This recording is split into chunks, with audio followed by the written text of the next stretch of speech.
Hello everyone, welcome back to the channel business management unit 3 के कुछ और आए के एमसीक्यूज हम इस वीडियो में कंटिन्यू करने वाले हैं। इससे पहले भी काफी सारी वीडियोस में काफी सारे एमसीक्यूज हम कवर कर चुके हैं। उम्मीद करता हूँ वीडियोस आपने देख ली होंगी। अगर आपने वीडियोस नहीं देखी तो एक प्लेलिस्ट बनी हुई है एमसीक्यूज ऑफ बिजनेस मैनेजमेंट के नाम से, वहां से जाके उन वीडियोस को देख सकते हैं। फिलहाल आगे बढ़ते हैं और बात करते हैं उन क्वेश्चंस की जो हम इस वीडियो में कवर करने हैं। तो इससे पहले वाली वीडियो में हमने शुरू करी थी यूनिट 3, ठीक है। उसमें हमने डायरेक्शन हमारा टॉपिक चल रहा था, तो उसी पर बेस्ड एमसीक्यूज यहाँ पर हम कवर करने वाले हैं। सबसे पहला क्वेश्चन है हमारा इस वीडियो का, technique of directing is, directing की टेक्निक्स होती हैं क्या? सुपरवाइजिंग, मोटिवेटिंग, लीडिंग या फिर all of these? Here option D is correct, all of these, क्योंकि डायरेक्शन में हम किसी पर्सनल को बेसिकली डायरेक्ट करते हैं, उसको सुपरवाइज करते हैं, मोटिवेट करते हैं, लीड करते हैं, तो ये हमारी कुछ टेक्निक्स हो जाती हैं डायरेक्शन की, ठीक है, या फिर डायरेक्टिंग की।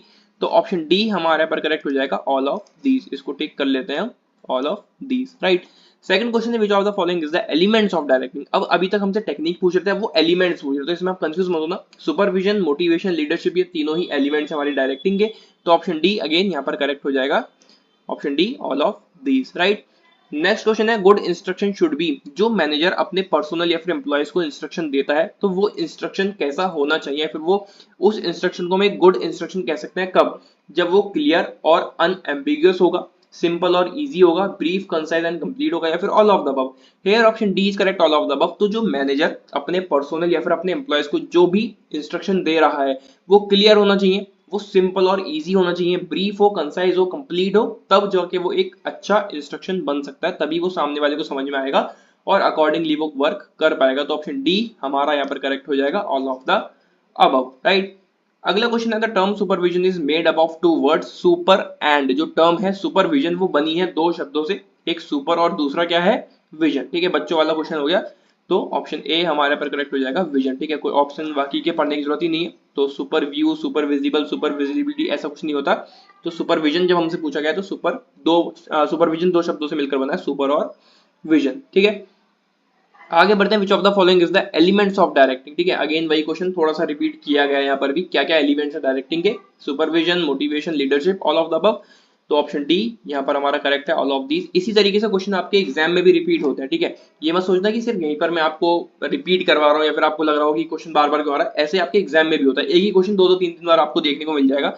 थोड़ा सा उसमें एक शब्द वो चेंज कर सकते हैं, ठीक है, कुछ कंफ्यूज करने के लिए। आपको ऐसा लगेगा कि यार यही जो मैंने टिक कर रहा हूँ यहाँ पर, यही आंसर मैंने अभी थोड़ी देर पहले टिक किया है, तो इसका आंसर कुछ और हो सकता है, आप वैसे कंफ्यूज हो सकते हो, ठीक है। लेकिन ऐसा नहीं होता है, जो ऑप्शन आपने पीछे टिक किया था वही ऑप्शन यहाँ पर भी हो सकता है, वही ऑप्शन अगले क्वेश्चन का भी हो सकता है, लेकिन थोड़ा सा उसमें चेंज कर सकते हैं वो, ठीक है।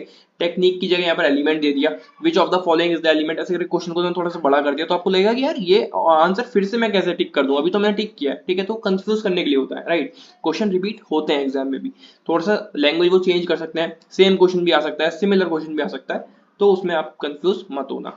उसके बाद है अगला question, directing the guidance, the inspiration, the leadership, या फिर all of these. Here option D is correct, all of these. देखो क्वेश्चन हमारा वही का वही रहा, ऑप्शन हमारे वही के वही रहा, बस थोड़ा सा उसमें चेंज कर दिया। तो डायरेक्टिंग क्या है? गाइडेंस भी है, इंस्पिरेशन भी है, लीडरशिप भी है, तो हम यहाँ पर कह सकते हैं डी, ऑल ऑफ दीज। यहाँ पर हमारा ऑप्शन करेक्ट हो जाएगा। तो डायरेक्टिंग में हम गाइड भी करते हैं, राइट, इंस्पायर भी करते हैं पर्सनल को, उसको लीडरशिप भी हम प्रोवाइड करते हैं, लीड करते हैं, तो ऑल ऑफ द यहाँ पर all of the above option हमारा यहाँ पर करेक्ट हो जाएगा। उसके बाद है, dash is the sub function of direction. ये डायरेक्शन का एक सब फंक्शन है, यानी कि डायरेक्शन के अंदर ही एक ये फंक्शन आता है जो सब फंक्शन कहलाया जाता है। तो क्या है? सुपरविजन, प्लानिंग, मोटिवेशन, या फिर recruitment. Hair option A is correct, supervision, ठीक है। तो जो सुपरविजन है वो एक सब फंक्शन है डायरेक्शन का, तो ऑप्शन ए हमारा यहाँ पर करेक्ट हो जाएगा। अगला क्वेश्चन है, nothing happens until and unless the car is put into gear and the accelerator depressed, who said it. तो ये बात किसने कही है कि तब तक कुछ भी नहीं होगा जब तक आप कार को गियर में नहीं डालेंगे और एक्सीलरेटर को डिप्रेस नहीं करेंगे या फिर एक्सीलरेटर नहीं दबाएंगे, तब तक कोई बात मतलब कुछ भी नहीं होगा। तो ये बात किसने कही है? थियो हेमन, कून्स एंड ओ डोनल, कीट डेविस, या फिर McGregor. Hair option A is correct, थियो हेमन ने ये स्टेटमेंट दी है, nothing happens until and unless the car is put into gear and the accelerator depressed. तो ये बात हमारी कही है थियो हेमन ने, राइट।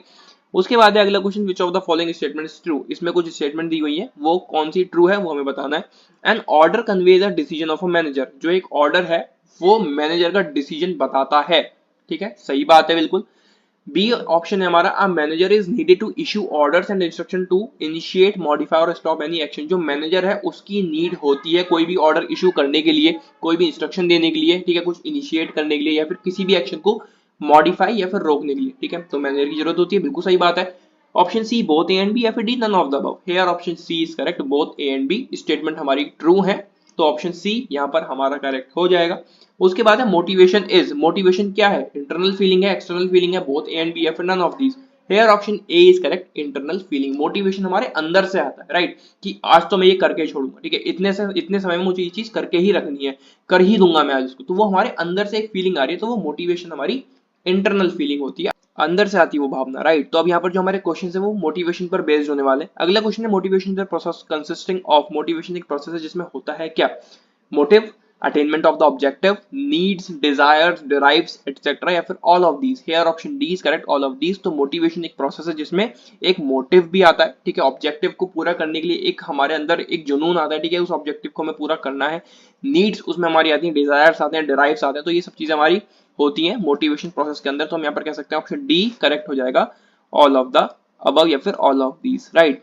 अगला क्वेश्चन है the process of motivation, continuous process, an ending process, natural process, या फिर none of these, here option A is correct, continuous process. तो जो हमारा प्रोसेस है मोटिवेशन का वो एक कॉन्टिन्यूअस प्रोसेस है जो हमेशा चलता ही रहता है, राइट। हमारी लाइफ में भी ये चीज चलती रहती है, हम मोटिवेट होते हैं, कभी डिमोटिवेट होते हैं, लेकिन हम चीजें वो करते रहते हैं, ठीक है, मोटिवेशन आता है जाता है, आता है जाता है, लेकिन वो चलता रहता है, कभी खत्म नहीं होता, राइट। तो ऐसी हम अपनी लाइफ में भी चीजें करते रहते हैं। बिजनेस के पॉइंट ऑफ व्यू से देखें तो वहां पर भी जो हमारा मोटिवेशन है ये कॉन्टिन्यूअस प्रोसेस है जो कि चलता ही रहता है, ठीक है। Dash is an example of esteem needs, esteem needs हमारी क्या होती है, जिसमें हम चाहते हैं कि हमें रेस्पेक्ट मिले, ठीक है, बीइंग रेस्पेक्टेड, या फिर कोई हमें एडमायर करे, कोई हमें अप्रिशिएट करे, तो हमारी एस्टीम नीड्स होती हैं। तो इनमें से कौन सा एग्जांपल है एस्टीम नीड्स का, स्टेटस, सेल्फ फुलफिलमेंट, हंगर, या फिर पेंशन। तो पेंशन यानी कि हम रिटायर हो गए उसके बाद हमें जो पैसा मिल रहा है वो पेंशन हो गई, हंगर एक भूख, सेल्फ फुलफिलमेंट हम सेल्फ फुलफिल हो गए, ठीक है, अपने लिए कुछ हम कर रहे हैं, या फिर status, hair option A is correct, status जो है सेल्फ सॉरी कह सकते हैं एस्टीम नीड्स का एग्जांपल है, ठीक है, स्टेटस एक पर्सन का होता है तो वो भी एक सेल्फ एस्टीम नीड्स में ही आता है, राइट। उसके बाद है motivation is the act of stimulating someone और oneself to get a desired course of action, to push the right button to get desired reaction, this definition is given by. तो motivation की एक काफी बड़ी सी एक definition दी है, तो ये किसने दी है, बिली ए गोएट्स ने, माइकल जे ज्यूसियस, एल्टन मेयो, या फिर जॉर्जा टेरी। तो पहले आप ये समझो कि ये जो डेफिनेशन है ये कहना क्या चाह रही है। तो मोटिवेशन जो है एक एक्ट है जिससे हम किसी को स्टिमुलेट कर सकते हैं, जो भी काम हमें उससे करवाना है या फिर जो भी काम उसको करना है, जो टास्क उसको करना है वो उसको अच्छे से कर सके, एक राइट बटन को पुश करना, जो भी डिजायर्ड रिएक्शन है उसको करने के लिए, फिर जो भी डिजायर्ड एक्शन है जो भी हम करना चाहते हैं उसको करने के लिए एक राइट बटन को पुश करना, ये कुछ इस तरीके से हमने मोटिवेशन को डिफाइन किया है। तो ये जो हमारी डेफिनेशन दी गई है, ये दी गई है माइकल जे ज्यूसियस के द्वारा, राइट। तो ऑप्शन बी यहाँ पर हमारा करेक्ट हो जाएगा। अगला क्वेश्चन है the word motivation is derived from the dash word mower. तो ये मोटिवेशन है ये एक शब्द से आया है मोवेर से, और वो मोवेर वर्ड कहाँ का है, ग्रीक, लैटिन, फ्रेंच, या फिर Roman, here option B is correct, Latin. The word motivation is derived from the Latin word movere, जिसका मीनिंग है मोवेर का मूव, अगर हम लैटिन में देखें तो, राइट। तो वहां से ये मोटिवेशन हमारा जो वर्ड है ये आया है, राइट। उसके बाद है मोटिवेशन में बी, जो मोटिवेशन है वो हो सकता है negative, positive, both A and B, या फिर none of these, here option C is correct, both A and B. तो मोटिवेशन कभी नेगेटिव भी हो सकता है और पॉजिटिव भी हो सकता है। एक हम चल सकते हैं मोटिवेशन के साथ कि हाँ मुझे ये चीज करनी ही है और एक मोटिवेशन हो सकता है कि मुझे ये चीज नहीं करनी है, राइट, ये चीज गलत है मैं इसको नहीं करूंगा, तो वो भी एक हमारा मोटिवेशन हो सकता है ना करने के लिए, ठीक है, और करने के लिए यानी कि पॉजिटिव वे में भी मोटिवेशन हमारा हो सकता है। तो बोथ ए एंड बी हमारे यहाँ पर करेक्ट हो जाएगा। उसके बाद है motivation is in the interest of, motivation किसके इंटरेस्ट में होता है, एम्प्लॉइज के, ओनर्स के, गवर्नमेंट के, या फिर all of these, here option D is correct, all of these. तो मोटिवेशन जो है वो सभी के इंटरेस्ट में होता है, चाहे वो एम्प्लॉय हो, चाहे वो ओनर हो, चाहे वो गवर्नमेंट हो, या फिर कोई भी हो, तो यहाँ पर ऑप्शन डी हमारे यहाँ पर करेक्ट हो जाएगा, ऑल ऑफ दीज। अगला क्वेश्चन है motivate a person is motivated in, ये मोटिवेशन नहीं है यहाँ पर मोटिवेटेड होगा, a person is motivated in parts, brighter, totality, या फिर none of these, here option C is correct, totality, ठीक है। तो पर्सन जो मोटिवेट होता है वो अपने पूरी तरीके से मोटिवेट होता है, ठीक है, तो वहां पर हम टोटलिटी लिख सकते हैं, ठीक है। पार्ट्स में मोटिवेशन का कोई मतलब नहीं है, ठीक है, ब्राइटर यहाँ पे बिल्कुल गलत ऑप्शन हो गया, तो पर्सन जो है वो ब्राइटर मोटिवेटेड होता है, ठीक है, ऐसा कुछ नहीं हो सकता, तो वो टोटलिटी में जो पर्सन है वो मोटिवेटेड होता है, राइट। अगला क्वेश्चन है effect of motivation on different employees is, जो मोटिवेशन का इफेक्ट है वो अलग अलग एम्प्लॉइज पर कैसा होगा, सेम, डिफरेंट, नो इफेक्ट या फिर none of these. Here option B is correct, different.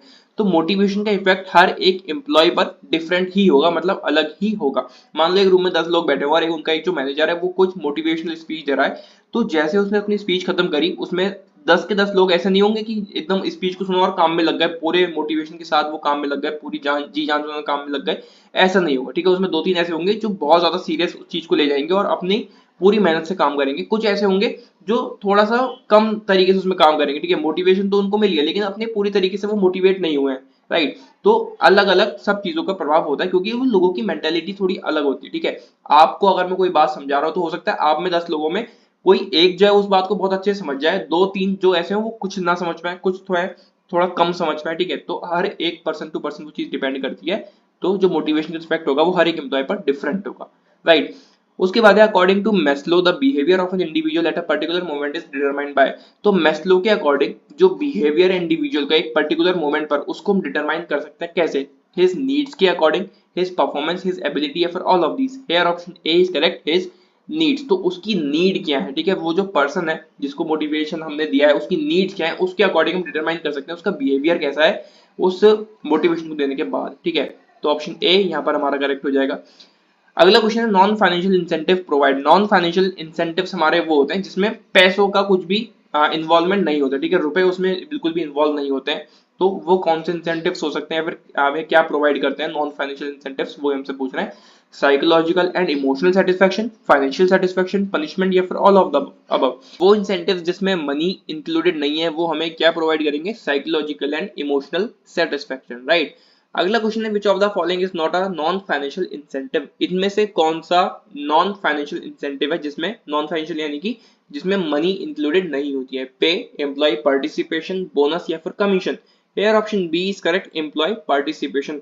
हमने कोई ग्रुप बनाया हुआ है, ठीक है, एक स्पेशल ग्रुप बनाया गया है मान लो एक बिजनेस के अंदर, जिनको कुछ स्पेशल काम दिया जाएगा और उस स्पेशल काम के लिए उनको कुछ अलग से सैलरी बाद में मिलेगी, ठीक है, या फिर कुछ और अलग से इंसेंटिव मिलेगा, तो उसको हम पे, बोनस या फिर कमीशन कहें तो इसमें सब में पैसे आ जाएंगे, ठीक है। एम्प्लॉय का पार्टिसिपेशन, उस ग्रुप में हम उसको पार्टिसिपेट कर लें या फिर एक अलग से हमने कोई मीटिंग रखी उसमें उसको पार्टिसिपेट कर लें, तो ये भी एक नॉन फाइनेंशियल इंसेंटिव है, ठीक है। उसका पार्टिसिपेशन वहां पर हो रहा है तो उसको एक साइकोलॉजिकल और एक इमोशनल सेटिस्फेक्शन मिलेगा कि हाँ मुझे वहां पर पार्टिसिपेट करवाया गया, ठीक है, और जो बाकी के लोग हैं उनको वो चीज नहीं मिली लेकिन मुझे मिली, तो वो एक इमोशनली सेटिस्फाइड हो जाएगा वहां पर, राइट। उसके बाद है Likert has included in his management related research work variables. तो लिकर्ड जो है हमारे ये अमेरिकन सोशल साइकोलॉजिस्ट थे, इन्होंने इंक्लूड किया अपने मैनेजमेंट रिलेटेड रिसर्च वर्क में कुछ वेरिएबल। वो वेरिएबल्स कितने थे, 4, 5, 6 या फिर 7। Hair option D is correct, 7। और वो कौन कौन से थे वो भी मैं आपको बता देता हूँ। Leadership, number 2 motivation, number 3 communication, number 4 interaction influence, number 5 decision making process, number 6 goal setting process and last number 7 control process, right. तो ये उनके कुछ वेरिएबल्स थे जो उन्होंने इंक्लूड करे थे अपने मैनेजमेंट रिलेटेड रिसर्च वर्क में, ठीक है। तो ऑप्शन डी करेक्ट हो जाएगा हमारे यहाँ पर 7। उसके बाद है promotion is an example of, एक लास्ट क्वेश्चन इस वीडियो का। तो प्रमोशन जो है वो एग्जांपल है किसका, फाइनेंशियल मोटिव का, नॉन फाइनेंशियल मोटिव का, बोथ ए एंड बी या फिर none of the above. Here option A is correct, financial motive. तो जब भी हम कहते हैं कि इस पर्सन का प्रमोशन हुआ, ठीक है, तो प्रमोशन का मतलब है कि उसको थोड़ी और सैलरी बढ़ जाएगी, राइट, उसको एक अलग पोस्ट मिल गई, उस पोस्ट की वजह से उसकी सैलरी बढ़ गई, तो ये फाइनेंशियल मोटिव है हमारा प्रमोशन, या फिर कह सकते हैं फाइनेंशियल मोटिव का एग्जाम्पल है प्रमोशन, राइट। तो ये थे कुछ और आए के एमसीक्यूज बिजनेस मैनेजमेंट यूनिट 3 के। काफी सारे एमसीक्यूज हमने यहाँ पर कवर कर लिए और काफी सारे एमसीक्यूज हम इससे पहले वाली वीडियोस में कवर कर चुके हैं। उम्मीद करता हूँ सभी वीडियोस आपने देख ली होंगे और यहाँ पर भी जितने क्वेश्चन हमने कवर किए वो सब आपको समझ में आए होंगे। तो बस इस वीडियो में इतना ही, मिलते हैं अगली वीडियो में। Till then take care and bye bye and all the very best for your exams.